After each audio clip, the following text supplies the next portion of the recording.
Man, I'm so fired up. I'm going to start off with a lot of energy today because this is going to be this could be an emotional episode, man. We're going to go deep on some stuff here. You and I have a lot in common. I'm here with my good friend, Dean Philpott. A lot of people ask me all the time, who is your sponsor within EXP? Who is the guy that got you in? I got to tell you guys, I had a lot of people show me this opportunity, right? But the one person that I was going to sign up on was the one that I convinced to do this opportunity before I did it. And then he was the one guy that never reached out. He kind of let me process things at my own pace. I'm here with the man, the legend, Dean Philpott, the bald guy. Jason, good to be here as per usual. Always good to be around your energy and your influence.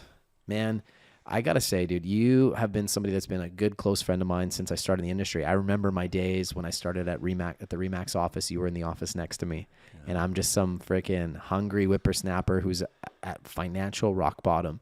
But mentally, I was a top producer. In my head, I was a top producer. I was going to behave like one. I was acting like one before it even happened. Yeah. And you heard me take massive levels of action in that office next to you. And I was just like hungry, getting noise complaints every day. Yeah, you were the guy that turned into be the annoying kid in the hallways, walking around with his headphones on. Yeah, how many people must have just been like, who the fuck is that guy? I was thinking it's around 90%. Yeah. So I probably wasn't the most liked by a lot of people just because I was loud and I was just in charge. But like, you could see that I was a good person at heart. I think you and I connected on a friendship level, and you could see that, like, man, I'm just here to change my life. Like, you probably didn't even realize like how bad things were for me at that point in my life. Of course not. No, I mean that wasn't where we're at. I just do remember the weekend that you came, and you had said, "Oh, Dean, I think I've just hit deal number 6. Listen, when I come back on Monday, I'm going to have 13 deals done. How many do you want to make a bet that we can do over the weekend?" And I went away, and I don't think I did one. You came back and you did like 6. I'm like, holy smokes, who's this kid? And to me, of course, that time you were just some little kid who just came in and running around. You didn't stop long enough for me to get to know you. But as I did get to know you, and then it's always been the same. It's always been, hey, Dean, now listen, I'm really busy, but is there any way I can help? What can you do in your business? Do you need a little buddy to start selling houses with? Like, let's go at each other. Yeah, totally. I remember that. Yeah, and I wasn't there, of course. Kate had just started, and I'm like, no, I got a father-daughter team to run here, man. You just knock your socks off. But I'm here if you need anything. I remember that. And then you hired Jackie. Yeah. I remember Jackie coming over and just getting to know each other. And I knew then we had a nice collaboration. Here's some friends for life. Yeah, absolutely. And that's exactly what turned out. Yeah. So I want people to get to know you, though, right? You've had an incredible story in real estate, but it hasn't been rainbows and butterflies. And in fact, you and I probably have a lot more in common than you might even realize before this episode today. But you told me last week, you're like, I've got some things that are weighing on my heart, Jason, and I want to come and just talk about them. And I said, well, best place to do it. Let's do it on the podcast. Yeah, I'd love to have you on. Sure. So why don't you do this? Why don't you paint the picture for people of your journey starting off in real estate and what that looked like for you? Because, for me, a lot of people see my highlight reel. Jason did 135 homes in his first year. And what they didn't see is the 16 years before. They didn't see the rock bottoms. They didn't see how close I was to wanting to end my life. That's how low I was financially the year before getting into real estate. People didn't see that. They only see the highlight reel. You, my friend, didn't have an immediate rise to fame in real estate, right? Nope. Maybe talk about that to the audience. I think that would be really powerful for people to understand, because I think so many times people look for instant gratification where it's just not going to happen for most people. So maybe share your journey from what got you into real estate and then what that first year looked like for you. Well, sure. Thank you. It all started when everybody would ever get to say hello and get to know me. The first things they would say is like, oh my God, you'd make a good realtor, especially when other realtors would, chat with me and I was buying my first home and whatnot. And so as I looked at their life, I kept thinking, oh my God, I'd love to drive a Cadillac. Particularly, they don't seem to work too hard, and it seems like they're always on vacation. So like, why wouldn't I want to become a realtor? So I was 30 years old, and I took the exam, and in 2000 is when I started practicing real estate in Whitehorse, Yukon. Wow. And so by the time I was 30 years old, I think I had one divorce under my belt, and I had 2 companies in Skagway, Alaska. I had a private investigation agency. I had a construction company going on. So I wasn't sitting around doing nothing, for sure. But however, I did look at that lifestyle that I perceived to be real estate lifestyle. I'm like, oh my God, like right now I run around like a chicken with my head cut off. Wouldn't it be nice to be like a realtor, always be on vacation and driving nice cars? And so that was my perception. So of course, perception is like, at that point in my life, that was everything. So I went in and take my license, and no problem, 85%, baby. And I was so ballsy at the time, Jason, kind of reminds me of you. While I was taking my license, I went around to the brokerages and I said, hey, who wants me? I don't have my license yet. And there was one office, brought me right in and said, hey, we'll give you a whole office for a year and you can run your other companies out of here. And then when I was taking my license, the exam, I went, oh my gosh, if I fail, how bad is this going to look? Anyways, nevertheless, I was become a realtor in 2000. I started off with Century 21 and did a deal or two, and that was like 15 minutes, and it just wasn't the right fit. So off I went to the other brokerage there at Remax in Whitehorse. And what was funny was, I mean, as you know, I have a lot of energy. And I went at her hard, and I was 8 months, and I never did a sale, and I was going at this thing heavy. And So just for context, 8 months. 8 months. Doing what you perceive to be the right things. Nonstop. Yep. Full out. Working and no results. And I had a 10-year time already. I'd been in Whitehorse. I mean, I was well known. We had a janitorial company, very active. Like I said, we had all these other companies, and there was nothing. I couldn't seem to break through that barrier. And I remember, I was getting encouragement from everybody around me, but I don't really know if they really wanted to. Sometimes I feel like sometimes people want to see you fail. And I had more company around me telling me, oh, it's going to be okay, versus, hey, Dean, why don't you try this? Right. However, I did go to a conference right away. And one of the three things that I took away from that first conference, and that's why I always say when people are going to conference, you only need one good idea to change your life. So I come back from that conference, and they said, well, you got to get a farm area. Put your picture on everything you do, because back in the day, Jason, understand, back in the year 2000, I mean, in Whitehorse, nobody had their picture on their signs. The picture was obsolete. It wasn't, you couldn't identify anyone. Find a farm area, get your picture on all your media stuff, and find a hook. And of course, the bald guy being the hook. So as these things started to progress, I mean, when I got my first sale and I started implementing those three things, that's where everything started to change. And within a year or two, not only had I, 8 months no sale, 2 years later, I was number one in that office. And wow. it just took off. And I mean, doing that whole farm area, when I first heard that, the concept was so foreign to me, I thought it had to do with farming. Now, that's how green I was. And so that was really funny when I look back at it. And so picked a little area in a small town, 400 or 500 homes in that little area. And I just started knocking on doors like a politician. Hey, my name is Dean, and guess what? I'm going to be your real estate agent for the rest of your life. I live here, and this is me, and this is who I am. That 30 years old, I'm ready to rock. So those three things. And then the idea about the bald guy, I want to share this because it's funny. Everybody was, the general consensus was if you find a hook, and you're going to be a little bit separate from the rest of the people, you want to stand out and make it approachable and nice and easy. So I just kept a wide open, mindset. And someone walked into the office once I had a listing. They says, I don't know what his name is, because remember, all their pictures weren't on the signs yet. We're just something we were implementing. I don't know what his name is. However, but he's some bald guy. He works here in your office. So they thought it was funny. This happened 3 times in a month. And then at the end of the day, somebody came back to the office and go, Dean, my goodness, nobody seems to know who you are, but all they want to do is call you the bald guy. And Jason, that's where the bald guy was born. And again, that was another catastrophic change in our business. So hence, this is probably now 2003. And now we're the bald guy. We have farm areas. My picture is everywhere. I got my truck branded, and we are off to the races in our real estate career. That's how it all started. Wow. So, okay. Yep. 0 to 8 months. Yep. Nothing. Nothing. You are grinding out every day. Yep. How many times did you think about quitting? Be honest. Oh, well, when I reached the 8 months, I remember sitting down and having a hard look and going, okay, I gave it 12 months in my head. And lucky for me, I mean, I had those other companies being able to feed me, but there was a thing going on, Dean, this is probably not what you thought it was, and this is not as easy as what people perceive it to be. So I'm done. I gave it 12 months. And then when that 8 months started coming, and when it hit, Jason, it was like drinking through a fire hose, is what you say, right? My gosh, did it come, and it came hot and heavy. And then when one listing came, so did the whole street. And it just turned into that for me. And of course, hence part of this story, that's where I unconsciously started buying in to this theme about, oh, wow, I'm the biggest and the best and everything else. And I kind of got a little lost. So let's talk about this, okay? This is a very common thing. I see this happen to people who have success in our business. Yeah. Let's be honest. Did you start developing an ego? Did you almost start believing your own hype? Oh, 100%. And it's funny because I was buying into other. We came from a very humble beginning. Like, my gosh, I'm from Newfoundland. I mean, we were the poorest family in our town. I didn't know why I was so motivated till later on in life, which I shared the story with you. But we came from the poorest family. So all of a sudden, now you have a few paychecks coming in every month. Maybe like just 12 paychecks showing up. That's something that you're not used to. And then everybody's telling me, "Oh my God, you're this and you're that." And I started believing this is what it was. I don't think I instigated this, but I started believing the other things that people were talking to me about me. And so I just went with it because it was getting business, and I had never at that point ever reached the pinnacle of making the kind of money that I was making at that time. And not that I was uncomfortable with it. I was happy spending it all. It was great. I'll share with you a little later as we get further in the story about how unconscious that becomes and how unhealthy that is. Right. You know, how unhealthy it is when you have a new truck that shows up and back in, the early 2000s, and it's $110,000 back in the day. And I'm like, oh my God, whose truck is that? That's yours, Dean. You ordered it. I'm like, no, I didn't. Oh yeah, you did. Jason, that's how busy I became and so just not present. Wow. I could get on the phone, and what I thought, I was doing a therapy call in my world. I called my friend out in Drumheller. I said, hey, listen, man, just having one of those rough days. Tell me what you got on the lot. What does it look like? Just help me build a dream truck just because I just want to get out of my head for a minute. I want to shop, do some retail therapy.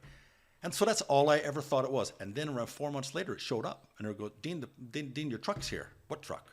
I thought we talked about it. He says, no, you ordered it. Now, that's how out of control. Jason, that's not normal. No, that's not normal. No, that is not normal. That's not healthy. No, it's not healthy. And I could go on. That's only one story of many. Hey, how old are your kids at this point? Okay, so... Because you got two beautiful kids that are now adults. Yeah, so they were in their early... let me see. So Kate was born in 93. So you do the math. This is now 2023. So she's... so she's... Oh, no, this is 2023. So this is... Jason, I hate math. My gosh. Oh, I'm sorry to put you on the spot. Yeah. So your kids, were they like? Yeah, no, they were 8, just young 9, kids. Yeah, 10? they're in that age right there, right? Where again, wow, all of a sudden they don't know the difference, and I'm creating monsters from my kids. I'm creating them because hey, whatever you want. Oh, Daddy didn't have it when he was a kid. You're distracted. You're just 100%. They're like Dad, and you're just like yep. Whatever you want. Right, and you're not present. So Reed's 5, Kate's 10. There Okay. you go, right there. And no, I'm not being present. Is something I didn't know. A present to me was something that I gave to someone. So when you look back on a lot of those years in the beginning there, is it just like a blur? Just happened so quickly?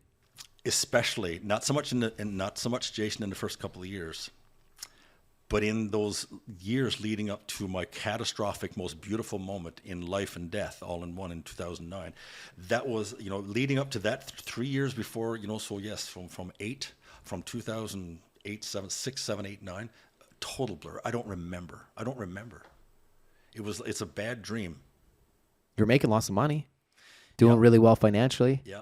And would you say that was probably one of the least happy points in your life? It was the most unhappy I've ever been. I woke up and we'll talk about that as it comes up, but I remember waking up in my beautiful home, 5-bay garage, every toy known to mankind, and the house was empty, and it was just me. And it was the saddest moment I've ever been in my life. Wow. Yeah. I listen. People don't have money think, wow, money will solve all my problems. But the reality of it is if you lose yourself along the way to make the money, it wasn't worth it in the first place. I would rather be broke and keep all the amazing relationships that I have in my life than have tons of money and have no relationships. Would you agree with that? I agree with that. One of the unfortunate realities around your statement is that when you're in it, it's you don't measure out relationships. And so here's the other part of this, Jason. So leading up to this catastrophic moment, it was February 14th, 2009. Let's go back a year before that. Okay, so I had got my second divorce now in that year. And my answer to that was, well, I'm going to go back to work a little more versus deal with that. I'm going to go back and go a little harder. And I was kicking some serious ass at that point. Right. And everybody's telling you how great you are, right? Oh, You're 100%. leaderboard, number one agent, blah, and the blah. bullshit that I bought into is when I walk into it, just even a little, we're talking about Whitehorse. We're not talking New York City, but in my head, this is where I lived, right? So you walk into a little restaurant and go, oh, that's Dean. No, make him a table up at number 5. He's got number 5. Just clear that out and get it going. I didn't bow down. I didn't say stop. I just went there and went, hey, guys, thanks. I was just a normal guy. But however, when I look back at it, I was like, oh, my God. That was disgusting, and I bought into that. So look, going up to those moments, Jason, I do remember the last year of again, I consciously said about the divorce, I'm like, okay, this is my second divorce. If something doesn't change, something's not going to change. It's going to be a third and a fourth and a fifth. This is not going to happen. But I do remember asking myself, now, Dean, how are we going to deal with this? I'm like, okay, Dean, you got this. Talking to myself and going, I'm just going to go back to work. I can work through this is what I'm going to do. So what do? I just increase my work habits. And so I go deeper and deeper, which is running away from what I was feeling, right, which is everything that needed. You were losing your family basically at this 100%, point. 100%. Everything that really mattered to you in the world, you were losing right now. And instead of dealing with it, you kept going deeper down into this abyss of financial success, selling houses, becoming the top realtor, and living up to this. And you didn't have a lot of leverage back then, right? You were doing everything yourself. Oh, one assistant came in for 2 hours a day, right? And I'm pushing. I was doing over 100 deals by myself back in that day. So, and guys, this is before DocuSign, isn't it? Oh yeah, I'm running around. But Jason, understand this: when I left my office in the morning, my little briefcase was full of offers that were blank and listings that were blank. And everywhere I went, I walked in. Hey, do you guys trust me? Yes. All right. Sign here. Bam. It was done. And so sign here, sign here, sign here, sign here. I was doing this all day long. And this is the way it was. So there was no DocuSign, but I was running around. And, I like I said on one of our previous podcasts about the kids, I was at their ball game, but I was signing listings and I was there in my head, but not present. Look, Kate was doing her ballerina stuff. I didn't see her do her twist, and I didn't see Reed score his goal. However, I was there. And when somebody says, hey, that was a great goal Reed scored, I know, right? And I'm thinking, yeah, good. At least I'm here. I mean, that was the best I could have done at the time. I mean, that's what in my head. Right. So, but leading up to that year, Jason, I remember it getting worse and worse and worse. And so this is the part where I want to talk to you about then how does Dean stay awake all the time? How does he get any sleep? And so this is where the accidental use and the unconscious use of medicine, prescribe this sleeping pill for me, please. Sure. I can't sleep, doctor, so they'd give you a sleeping pill. And Jason, 8 months before the fateful day happened, I don't remember anything. I've been taking a member of the Oxy family, and I was running on empty. And after I had collapsed on February 14th, 2009, it was recognized that I hadn't slept for around 8 months. It was just go, go, go. And if you're ready for this, what happened on that day, I had reached this point of just exhaustion, and it had come to a point in my career where I was now distorted in what I knew the truth to be. And I'll give you the example, meaning, oh, Dean, we're going away on vacation. Would you check our home? No problem, I got it. Oh, Dean, we're going to do this. No problem, I got it. And Jason, I didn't have it, but thought I did, and actually thought I went over and checked on their homes. It had got to the point where I didn't know what was truth, what was not true, what reality, or what I was completely lost. And so there was a 2-week period leading up to February 9th, February 14th. And I remember just popping more pills and just more. And now I couldn't sleep enough, so I'll take more of those. And now I can't stay up long enough because I have too many deals I got to think about and get them ready, so I'll take more of these. And the morning of that morning, now this is where I go. I wasn't thinking. Now I'm no longer in my head. I'm done. I'm actually checked out, and I don't know I'm checked out. I think I got it all under control. But I got up one morning, Jason. Now here's the magical moment, and I know this was not me because this is not how I think. But it was the body that I'm sharing this moment. And so that morning I got up and I was tired, and I said, I don't want to do this anymore. I don't even feel like doing this anymore. So I don't even think I'm done. I think I'm done. I don't need to get out of bed today. I got out of bed, and I remember my dresser being there, and I took a bottle of, I believe, to be those dreadful family Oxy pills, and I put them in my hand, and I walked over to the mirror, and I kissed myself in the mirror, and I said, listen, we had a good run. This is good. Listen, we're just going to go to sleep for a bit, and hopefully we'll wake up as all gone. Maybe we won't, who knows. And Jason, that's not how I think. This is not me. This is a different human being. And the second that I reached my hand into this motion, my hand is like you were sitting there and you took my hand. And it took my toilet, my vanity, and the toilet's right next to the left. My left hand shook so much, and I watched it. I watched my hand, and this was not me in control. And the pills emptied into the toilet. And I fell down and collapsed right there. When I came to, I managed to call a friend and she lived across the street. She was a dear neighbor. And I made a deal with God that day, and I said, okay, listen, oh my God, like, then it just hit me, like, okay, this could have been the moment where she just found me. But we didn't. And so I made a deal with God that day. I got up and I said, okay, listen, here's the deal. I'm fucked. I'm done. I can't do this on my own anymore. I don't have the tools. I have nothing. I am nothing this moment. I woke up in this big, beautiful house, and it was empty, and I'm collapsed. And I almost went into rigor mortis. I actually was stiff. I couldn't move. I made a deal. I said, God, here's the deal.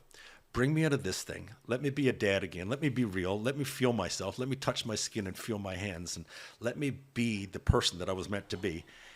And I'll stop this whole taking thing, and I'll give back more than you know. If you would just give me my life back, please. And he wasn't the one who took it, of course. I was an unconscious competent, as you hear me talk about. I was getting all the results that I needed in my life to perceive myself as being this big, beautiful, wow, look, he's so successful from the outside. And I said, listen, give me my life back, and I owe you one. So that was my first big owe you. And so, Jason, it was that moment, and I've never taken one of those pills since, and I'm really happy about that. So that's when my personal development journey started. And this took me 2 weeks to come out of this thing and go shaking. And I saw a psychiatrist, I saw a psychologist, I started seeing therapists. First I thought I was crazy, and then I woke up pretty soon thereafter. Nothing that had mattered in the morning in my life was even important. It was like, that was the moment of truth for me. And all of a sudden, Jason, I had entered into the afternoon of my life there, because everything in the morning of a man's life or a woman's life, this is not the same when you enter into the afternoon. Everything that was important in the morning, Jason, it meant nothing. That house meant nothing. Every vehicle that I had not driven, just sitting out there, it meant nothing. So the afternoon of a man's life, you wake up and all of a sudden now you have a new meaning and a new purpose. And I'm really happy that's what it took me. And I'm not one of these guys where I think I had been in that ditch wavering for years. It go low, okay, find yourself, get out. You go a little low. This one was the real deal. I was not coming out of this thing unless I made a deal. So that's where my reconstruction started. Wow. That's powerful, man. I don't think you've ever shared that openly with anybody. Thank you for sharing that with me. No, I've dabbled around it, and I felt ashamed, actually, most part. I thought everybody thinks that you're, certain thing. You can't get on pills, and you can't do this. This was not crack and all that stuff. This is something worse than that. I should never say that. But I mean, this was just this was not, I wasn't consciously doing, I just thought this was to keep me up. Yeah. And the next thing you know, it distorted my brain so much where I didn't know what was right and what was wrong. Right. And there's a lesson here for people listening. There's a lesson here. Number one, you're never as high as your highs, and you're never as low as your lows. That's number one. Number two, though, is it's important to have the right people around you in your life who can kind of check in with you and let you know when you're off kilter. And this is something that any student that I've ever worked with, something that I've really put into my personal life that's helped me, because I've been through some low points in my life, Dean, where, I'm driving down the highway and I'm sitting there thinking, and I'm like, I don't even know how I'm going to pay my bills. I'm a loser, right? And I know I have $1 million life insurance policy on me, and it'd probably make everybody's life easier if I just pulled into this pole, and I actually contemplated pulling, just driving as fast as I could and hitting a pole and just ending it there, because I thought that might make things easier for my family. And the one thing that kept me going was thinking about my kids. My kids, Mason and Brock at the time, and I'm thinking, that would be for me, I thought that would be a real cowardly thing to do to those kids. I would devastate those children. They look up to me. They'd grow up without a father. How could I do that, And I snapped myself out of it, and I said, no, I'm going to take accountability, and I'm going to figure out how to get myself out of this low point. And, like you, I believe in God, right? I do believe in a higher power. And sometimes you just have to be willing to say, listen, I'm just a human, and I need help. And sometimes that can come from the people in your network, right? And I really think that it's important to have the right people around you that genuinely care about you, that aren't just looking to take something from you. And so brotherhood is a big thing that I teach and I promote to people. Have people around you, have mentors. And I know at this stage in your life now, you have people that you can go to that can check in with you. And one of the things I've always said to you, Dean, because, you've shared glimpses of your story to me, but I always said to you, Dean, one thing I want you to always do is, if you see me allowing my ego to get big in any point in my life to where you feel like it's impacting me, I want you to give me an ego check. You have said that. Many times. And I've given you that permission. And I've said, please, I want you to do that. Because one thing that I want to always do is stay humble and remember that I put my pants on one leg at a time, just like anybody else. And I truly don't think that I'm better than anybody else. If that makes sense. And you haven't had to call me on that yet. And I hope you'll never have to call me on that. But I hope that you know that I would welcome that conversation, because I always think that there's a gift in any lesson too, right? If somebody's willing to give you feedback, you owe it to weigh it carefully, especially if it's somebody that you've built trust and connection with. And one thing with you is I've never asked you for anything, really. Like I just genuinely wanted to be your friend first. And the reason why I chose you as my sponsor and somebody that I wanted to connect with in our EXP business is because I felt that we had a genuine friendship first. And you didn't ask me for anything and I didn't ask you for anything. And that's really important to me. The people that I do business with are people that we have a real friendship and connection with first. Yeah. And so you hit this rock bottom. Yeah. So you went from being a hero, financially, everybody thinks you're the man. Yeah. You hit this low point in your life where you are literally like one decision away, could have taken your life right there. Your children grow up without a father. And I've seen your relationship with your kids. You have an amazing relationship with those kids. And I think your kids are amazing, right? You. I was just at dinner with Kate, your daughter, and her husband, Anthony, and a couple other friends. And we always have a great time. She has an incredible sense of humor, just like you do, right?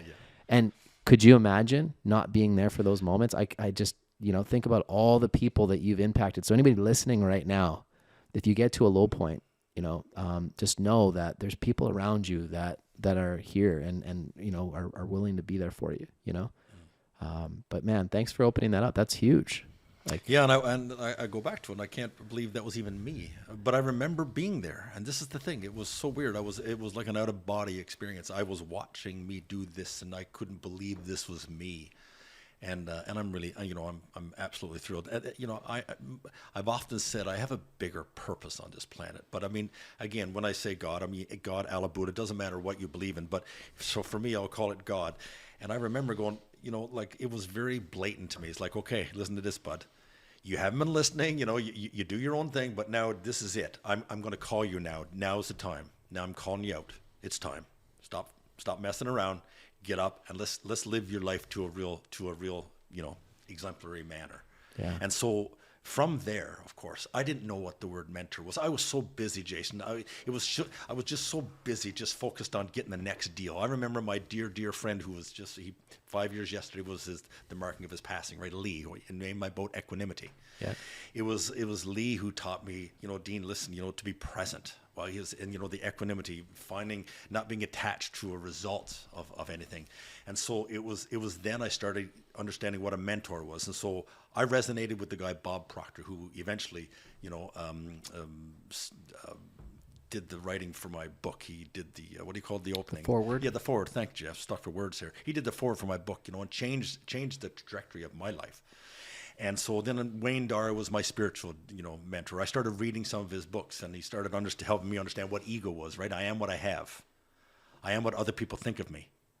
I am what I do. And most egregiously, I'm separate from everybody else in God. I mean, that's called ego, edge God out. So it's like, so then I started really diving into that. And so for the next 5 years, I became a junkie then for personal development. And I loved it. And this is what brought me to Nanaimo at the end of the day, because a year later, I was led to put all my thoughts on paper. It turned into a book and became a bestseller. And then all of a sudden, I'm out of the real estate game, and I'm getting invited out to speak. And so I was invited here to speak to Nanaimo, and that's how I moved down here. And that was back in 2012. And right after the session was over, I drove downtown, went over on Cameron Island, and I drove down and went, oh my gosh, look how beautiful these condos are right next to the water. And I came back the next weekend and bought a place. And so that's how we moved from Whitehorse down to Nanaimo. Wow. And I loved it that much. And then 2 years later, decided, well, Kate came back on the picture. She was out traveling for a couple of years. She came back, she goes, Dad, it's time, and I want to be a real estate agent. I'm like, oh my gosh. What an opportunity for me to, do a second career. So one man, two careers, right? The unconscious competent, and now we're doing the conscious competent. Not that we've got everything under control, but at least we have a plan, and I know not what to do. I know what not to do. Yeah. And so Kate joined in 2015. And so then, of course, moving forward, I went back into real estate in 2015. Kate joined in 2016. Heidi came in as our assistant in 2017, and then we're off to the races. Of course, what year did you start? I started 2015, Oh, it's November. 15. Okay, so this is what, so we were just right alongside of each other right now. So there Yeah. you go. When I started, we started back together because Yep. I had 5 years off. Yep. And came back, and we were in our offices next to each other. And then you saw Kate start, and then you saw Yep. Heidi start. Yep. And of course, it's been a really great run. But the most important thing in this whole personal development journey of mine, I've attended a lot of retreats, and I've been, working to find out who I really am. What do I bring to the table? What is, when you say peace, love, and joy, right? What does all that really mean? So it's been good to have a second opportunity, a second chance at this career, because it was never about the career, it was about me. Right. Because people say, oh, well, real estate did do that to you. No, I did it to me. That real estate didn't do it. Real estate is awesome. Are you kidding me? Real estate is beautiful. So how we show up in real estate is really what matters. And then, of course, the next biggest change that happened in our life was 2019. We found our current brokerage, EXP. And again, that's been another life-changing, and big for me. And I had been exploring the opportunities, of other brokerages when I was looking, and I was presented with this opportunity. And now I know why, right? It makes more sense. As we're deeper into this thing, Sure. It makes much more sense. And to look at the business model and the way it's laid out right now, and I know this is not an EXP show, but man, when a guy's happy, I mean, I haven't been one of those guys to get on our social media and go, hey, join this. That's not my thing, man. I'm here to lead by example. And man, we're 5 years in now. And what's cool is this is going to tie the story. And I know you didn't know about this until until we just started talking about what we're going to talk about today. But I made a deal with God. I said, hey, listen, man, if you get me out of this jam, I'll be here when the time is right. And so the opportunity that comes within the EXP business model with this revenue share and to own part of the company. My God, every time we sell a home, we get shares at a reduced price. And this is not a pitch, but my God. Do you remember when I called you? Yeah, Jason, yeah. Tell I the got to tell the story. story. I got to tell the story. Yeah. So we're 2-3 years into EXP. Yep. And the stock's doing unbelievably well. Yeah. And I say, Dean, are you doing the 5% thing? He's like, yeah, I'm pretty sure I did that 5% thing when I signed up with EXP. And I said, well, do you know how to get into your account to look at it? And he's like, I have no idea. So I showed you, I walked you through it, and I jumped on a Zoom call. Yeah. And then you looked at your stock portfolio, and you had $500,000 just sitting there US, and you had no idea. I had no idea. No. No idea that was sitting there. And I thought, wow, like that's hilarious. Yeah. And so you've never touched that. You've left that.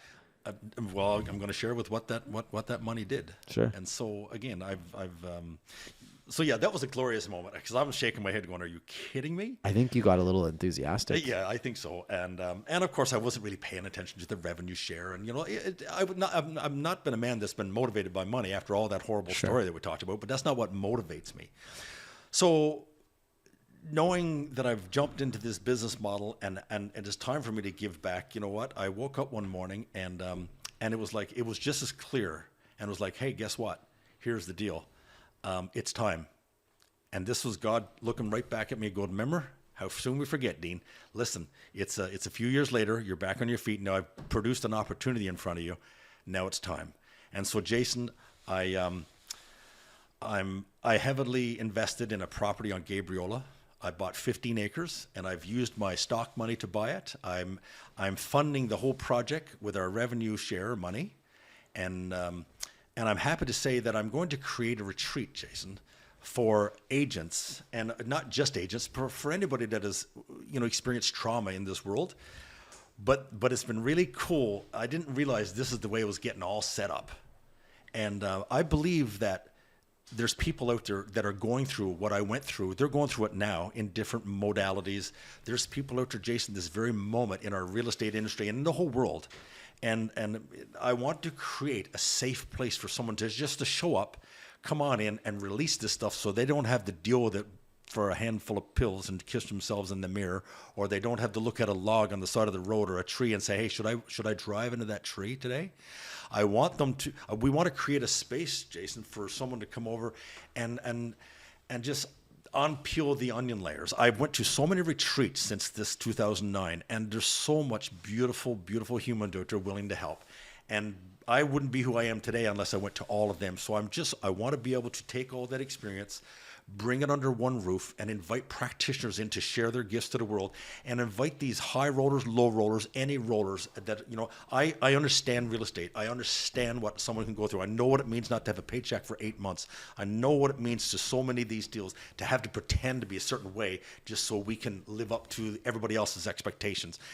I want to create this retreat as a safe haven for someone to go to. We've called it Rebel Free Ranch. And the land is purchased. It got purchased from EXP stock money. I'm funding the rest of the mortgage right now from our revenue share. So Jason, the fact that I love how this works. The fact that you trusted me to be your sponsor, and now that the money that we earn is going right out to create a space, Jason, so we can help the rest of the world. And this is the part where I don't feel like hiding it anymore. I don't feel like being quiet anymore. Fuck that. I'm here now. I want to be able to put this out because I believe there's people that need what we're building. I've been there. I'm building it from my experience, and I want to create this space. And this is for people all over the world. I just get on a plane, come from Nanaimo, come from anywhere. Come on over when we have this thing built up. We want to set up programs, Jason. I mean, you'll probably be there, set up programs and just have people come, like you said, a big brotherhood. And that's sisterhood, brotherhood / whatever that works. But that's my vision, Jason. So what's really cool is we've joined an organization that I'm able to take and give back. Now that's what this is all about, brother. I love it. Well, that's very much in line with our go-giver philosophy, right? Yeah. Like that's been core to everything that we've built in our businesses. And we have been building out this private network, this global private network that right now has just shy of 500 people in it. Okay. And yes, that we call this the expansion, by the way. If you guys haven't heard it, you're going to hear about the expansion. And what we're looking is for like-minded individuals that are go-givers that are focused on, obviously having an abundant life, but more importantly, understand that it's important to have a counterbalance in that life. It isn't just about chasing ego and money. It's about helping lift other people up. And so here's one thing I know for a fact. Your net worth is directly attributed to your network. If you want to really have like abundance in life, you have to surround yourself with the right people. You have to get in the right rooms, right? And there are so many people out there that are, going to give you bits and pieces of what it takes to be successful. But this private network, guys, is actually going to bring it all together. So you're going to get the education, you're going to get the collaboration, but more importantly, when you bring a group of people together and you can build a global organization, you have influence. And now you have the opportunity to collaborate on projects. See, one thing I've learned, and this is a cheat code, anybody listening right now, from like millionaires and people that I've gotten to know and billionaires, they don't do it all themselves. No, they sure don't. They are really good at putting networks together and bringing capital to make moves with. Well, if you have a private network and you have a lot of really top level people, a lot of 6, 7, and 8 figure earners that are inside your private network, it's going to open you up to opportunities that you wouldn't have as a single person. Yeah. And so the expansion is something that we've been building the foundation on for years. And we're at a point now where this thing is going to absolutely change the lives of the members that are within it. And it's something that's so dear in my heart. And I cannot wait to help more people find the financial freedom that I've been able to find in my life. And I can tell you that you don't have to sell your soul in order to have wealth. You don't have to change who you are to be wealthy, right? And wealth can be a beautiful amplifier if built with the right foundation around you. Sure. And I've seen enough people build their businesses the wrong way in my life that when I decided that like I was going to build it, I was going to build it lifting people up around me. And I am truly blessed. And I say this all the time. You could offer me $1 billion today and I would never take it if it meant doing anything that went against the values of my group and the people around me. I love the people that I surround myself with so much that like, I love the process of everything that we've been building together. And let me tell you, one thing that you guys need to understand too, success and failure go hand in hand. Absolutely. You cannot have success in life without failures that come with it.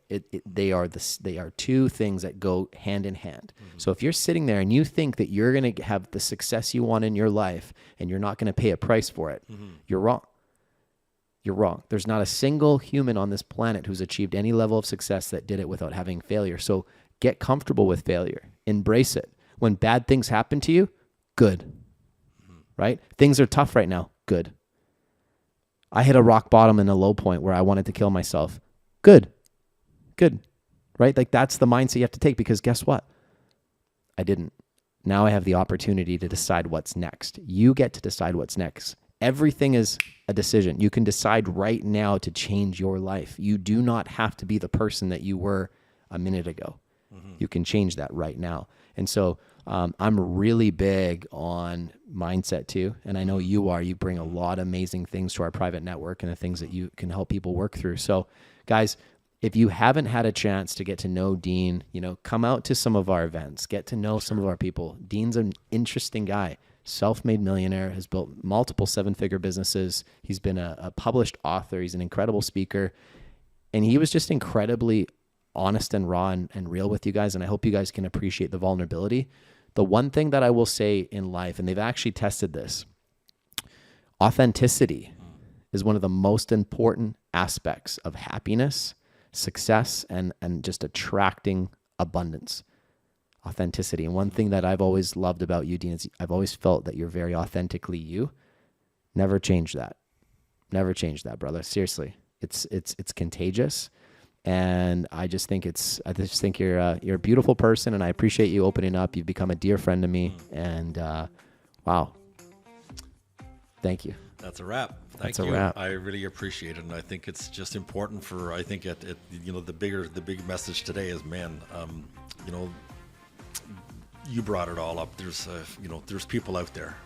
There's still a planet full of love as well. It's not all doom and gloom. There's people out there to help. And the big thing, Jason, I think, is this education portion, right? If we can educate people on what's available for tools, and you're going to go through this. You're going to go through it regardless. It's about recognizing it, be aware of it, and there's people out there that can help. And, and we're two of them right here. And I mean, there's a lot of people that can help. Let's go. Yeah. Appreciate you, brother. Thank you, man. Cheers. That was awesome.